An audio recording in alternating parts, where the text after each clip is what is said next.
Hey,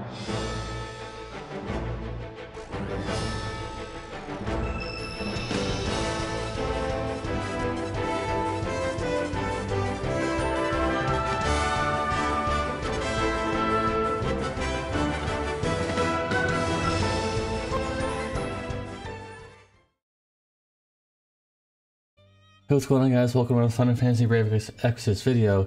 And we've got to a lot to unpack here. There's a live stream and there's a lot of things going on with the game now. I told you guys that in the first of the year, King Log on the JB side is always hitting. It's always lit. And it definitely is this time, because now we have some good stuff coming into the game. So let's get into that, shall we? Let's get into this first before we talk about anything else. Some in-game news first. So yes, this is Bahamut 3-star, and from what I read, apparently he's gonna have Sword in Peril, or maybe that's just... Hold on. Is it really? No, I think that's just the units. Someone said something about Bahamut 3-star having it, but I don't think that's true. Bahamut 3-star though is going to be quite good because having more stats on your Bahamut, plus having all those killers. Guys, remember, 2-star Bahamut gives a lot of killers, so that'd be quite nice. A lot of STMRs and stuff, and all shields are going to get buffed, by the way. As you can see here, literally every shield in the game, it looks like, is getting buffed. Some part better than others. Like, wow, 208 defense on this shield of War of Light's STMR, and pretty impressive boost of stats on Mercenary Rams' STMR. Wow, there's some good boosts in here. Yeah, they're definitely it's definitely a good improvement. I can't believe they're boosting some shields that people may not even have anymore. They're literally boosting every single shield in the game. That's impressive. Even this one, even these ones that no one will ever use. That's pretty funny to me. And also, some STMRs are getting buffed. Yeah, there's all these STMRs here are getting buffed, but it's pretty funny that they're gonna buff his STMR. It's probably still not worth it. Or something here is changing. Maybe that's not his STMR. I thought, yeah, these are STMRs though. I can tell you that much. So a lot of these are changing.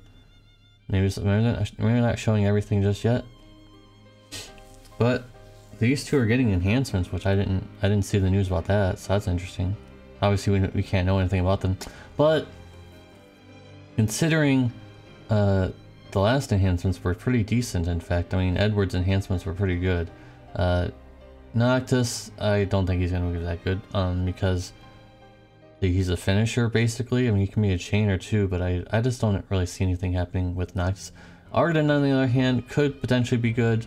We'll have to see. We will have to see. And Dark Visions is happening a lot later than normal. They're making it like later and later. Usually it was like this week, pretty much, but not anymore. More story is more story, not going to go into that. It's interesting that they didn't bring up anything in terms of the new banner that's coming out. So I guess I'll have to look at pictures and stuff with you guys, because there's no news about that. So yes, they did increase the parameter missions here. All these parameter missions are going to be a lot harder, but it was kind of expected that they would do something like that because stats are getting better in the game. You can get 6,000 magic on Bahamut Fina, for example. You can probably get 5k spirit on Citra and Folka. The rest I'll have to think about. 60k HP, that's a bit hard. I know that Fina and Daisy can get pretty high HP, but I don't know if I can get 60k even with my wheel builds. I don't know if I can do that, so we'll have to see. Obviously it's possible because they put it there, but that's kind of crazy. This is possible. I'm pretty sure. On uncertain. Remember, guys, back in the day, Cloud was one of the first ones who could actually get to a certain degree of strength and compared to any other unit. So you'll have to figure something out. I don't. 60k magic is possible. Remember, like I said, guys, 60k magic is, or not 60k, 6k magic. Sorry about that. 6k magic is possible because of Bahamut Fina. So if you have Bahamut Fina, you'll be able to get that, like just like that, with the gear possible. So that'll be the part, this part of the news. But there's still a whole lot more to talk about, guys. So basically, this is a list of everything that people like in this game. So first is main story, of course, because Lapis. Second is series event, which is just story event, I'm sure. Of course, the second one, because it also gives Lapis. Raid event is, oh, never mind. What is series event? Probably King Mog. I think that's what they mean, King Mog. Okay, maybe it's not. Maybe that's not Lapis. Because story event is actually the fourth one. Trials is number 5. Dark Visions is 6, which is surprising. That's kind of concerning. They better start fetching that up a little bit. Esper collecting and training is 7. Really? People actually like collecting Espers and training them? I mean, really? That shouldn't even be like a thing. Why is that even a thing? And 8 is series boss battle. Wow. I guess maybe that's why there hasn't been many series boss battles in a while. And item world is number 9. That's explainable because the RNG is really annoying, I'm sure, to a lot of people. And number 10 is expeditions, which is just whatever. That's not even like content really. You just do it and you move on with your life. That's interesting. And something also, there was mentioned something about not liking the lower amount of rare tickets. I mean, I already complained about that, guys.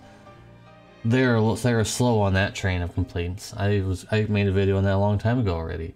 And there's a thing about what do you particularly dislike? Top 5, maintenance, higher costs, bugs. Bugs should be number 1.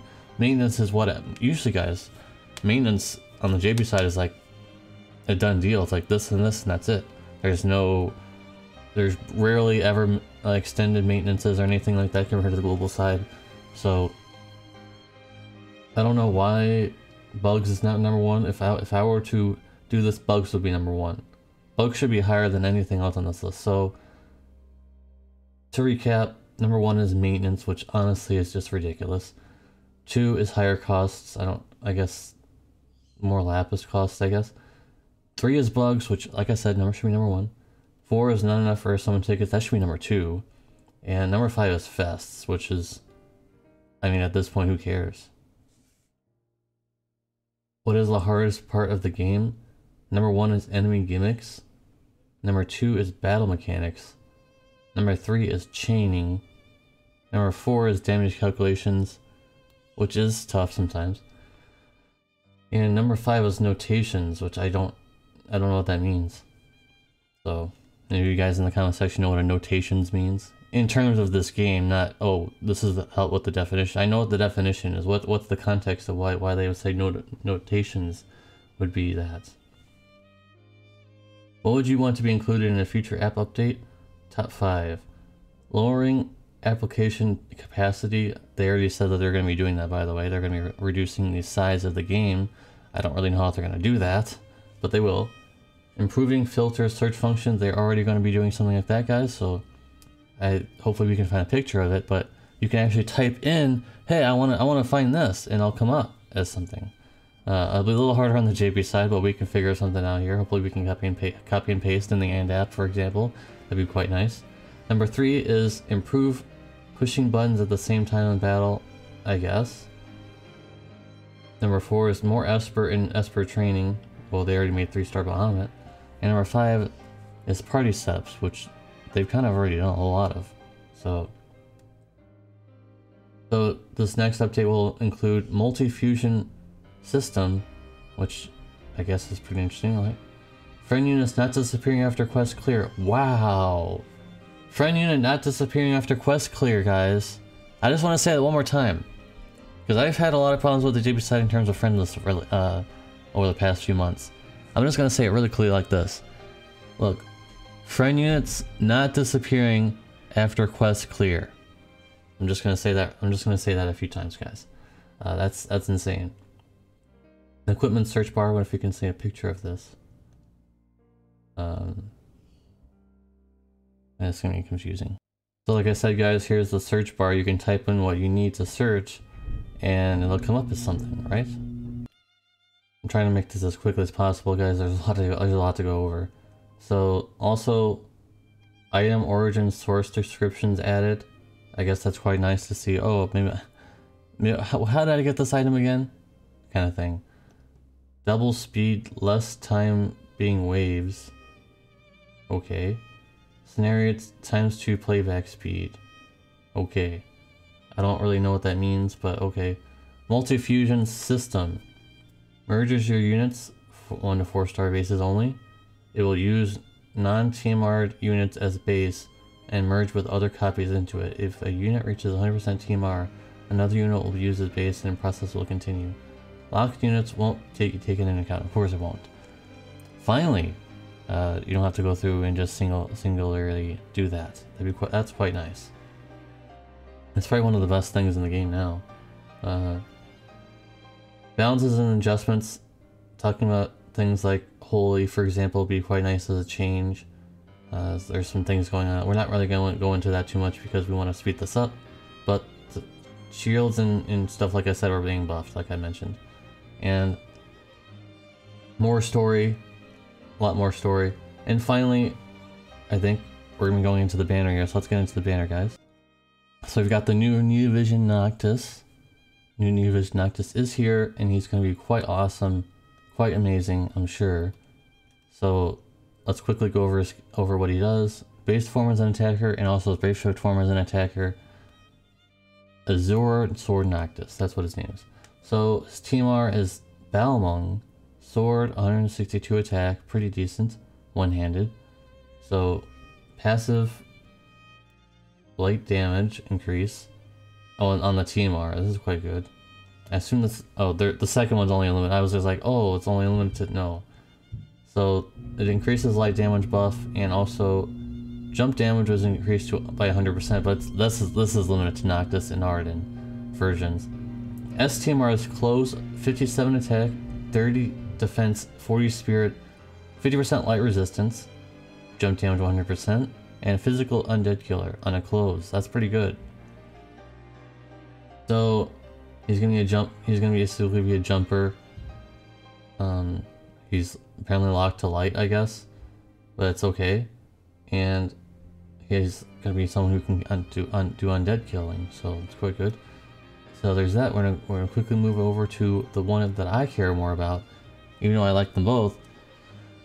Finally! Oh my god, guys! Oh my god, it's so good to see it. CG Arden is actually becoming a reality, guys. CG Arden is actually real. It's actually happening. I can't believe it. CG Arden is actually going to be here. So they're at TMRs and STMRs are basically the same. The only difference is there's dark resistance 50% and also human killer as part of the clothes instead. And both forms are also going to be attackers. And looks like he's also going to be a jumper, I suppose. I don't really understand the reasoning behind making them both dragoons, but hey, it's their game, I guess. He has a lot of good things about him as well. Dark, looks like he's going to be locked to dark. So unfortunately, that probably means that they won't be able to be put in the same team because they're probably locked to light and dark. So it's the thing that they always like doing. They don't like making units that are in the same game chain together that well. Like for example, Seifer and Squall have different chaining frames. They do that on purpose.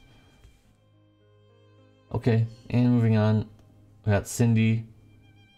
I think she's gonna be the free unit, I assume, because her STMR is really terrible for an STMR. Materia, Machine Killer, 50% physical and magical, and 5% MP refresh. I assume this is the free King Mog unit. It has to be, because that is not STMR quality. So Cindy, and also Nyx Neovision Awakening. Interesting. Hope you guys have had some stuff like that. His BS LB is AoE light damage area effect, 25% light and peril on all enemies. That's quite good. Because you can stack that. Remember guys, you can stack your area effects or zone effects on top of her other buffs. So for example, so they have a 25% imperil, so now you can do another 120% imperil for even more. You'll be hitting a little harder with him. And it looks like he's gonna be light amping. And Aranea, which is a surprise to me, her BSLB is AoE damage, ability damage up, and also area effect attack buff on the friends. I assume that means just everybody, because if it's only for your friend, like, that's pretty bad. And it looks like she's just getting more jumping damage and AoE lightning amp. Okay. Interesting, I suppose. And the vision cards. Pretty nice. I hope to see them in game. I like this one a lot. I like this one a lot more. This one's nice. The boys hanging out. It's quite good. And I think that's about it. There's a lot of giveaways and things, but we don't need to go too much into that. And of course the King Mug. And also there will be a new series, 10 stages battle, and things like that, guys. I'm trying to wrap this up as quickly as possible for you guys, but there's a new series battle, I think. Like series boss battle version 2, basically. And also some things are being changed, like Noctis's S-Teamer to have 234 attack instead of 174, which is good. Neovision Lunafray will be coming with the next raid. I hope that it's her Neovision Awakening, not just a new Neovision version, but hey. Tower event is coming, Bahamut 3-star like I mentioned. Item World's staying for a while. And there's a lot of giveaways, guys. So I'm going to quickly go over them. 5k Lapis, which I think was doubled. Doubling login Lapis and New Year's Lapis, so 10k each now. 10k fragment tickets. Fragment tickets are stuff that you can use to get fragments for Neovision Awakening units. 100 times Esper Ore. Wow, 100 times Esper Ore. Hopefully, maybe that's for all of them. That'd be insane. 5 times Cactuar VC, which is good. Energy pots, raid pots, one Omni Prism, 20 UOCs, or no, 20 blue EX tickets. Sorry about that. 10 Gill Snapper family, whatever. 10 times King Burst Pot, which is good. 10 times Cactuar level 60. And there's a lot of other things included, but I don't want to go too much into it, guys. Anyways, guys, that'll be the end of the video. I think I wrapped everything up here. CG Ardent is a reality, guys, and I will be pulling for him. I don't care if he's bad. If you watch all the way to the end of this video, make sure to type in hashtag Arden. Hashtag Arden will be the keyword. Make sure to subscribe to watch some Arden pulls and things like that, because they will be happening on this channel 100%. I've been waiting so long for CG Ardent. Thank you guys for watching. Hope to see you in the very next video. Peace.